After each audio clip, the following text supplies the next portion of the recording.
तर आज होतं सॅटर्डे आणि त्याचबरोबर जे आहे तर सोमवारी आहे गोकुळाष्टमी, तर त्याचीच तयारी करण्यासाठी जे आहे तर सिटीमध्ये गेलो होतो. तर 5 प्रकारची फळं घ्यायची होती. तर इथे सगळ्याच प्रकारची फळं जी आहेत तर ती होती. तर त्यानंतर जे आहे तर त्या आजीकडून जे आहे तर 5 प्रकारची फळं जी आहे तर ती घेतली. गोकुळाष्टमीच्या पूजेसाठी बरंच काही सामान लागणार होतं. तर जेवढं सामान मिळेल तेवढं जे आहे तर आजच्या दिवशी करून घेतलं, कारण सुट्टी होती.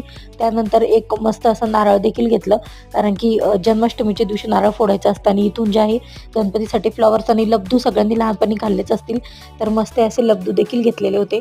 आणि त्यानंतर दादा लोणी फेमस डोसा जो आहे तर तोच प्रत्येकाला माहितीच असेल, तर तिथे मस्तपैकी डोशाचा आस्वाद घेतला. आणि घरी आल्यावर बघितलं तर पाऊस सुरू होता. तर यांचं चाललं होतं की मस्तपैकी आपल्याला बटाट्याची भजी कर. तर मस्तपैकी जे आहे तर बटाटे चिरून आहे ना, तर बेसन पिठाचं जे आहे तर बॅटर तयार करून घेतलेलं आहे. त्यामध्ये थोडंसं जिरं, मीठ, त्याच्यानंतर हळद, थोडंसं धने पावडर जे आहे तर ते टाकून घेतले आणि मस्तपैकी गरमागरम भज्यांचा जो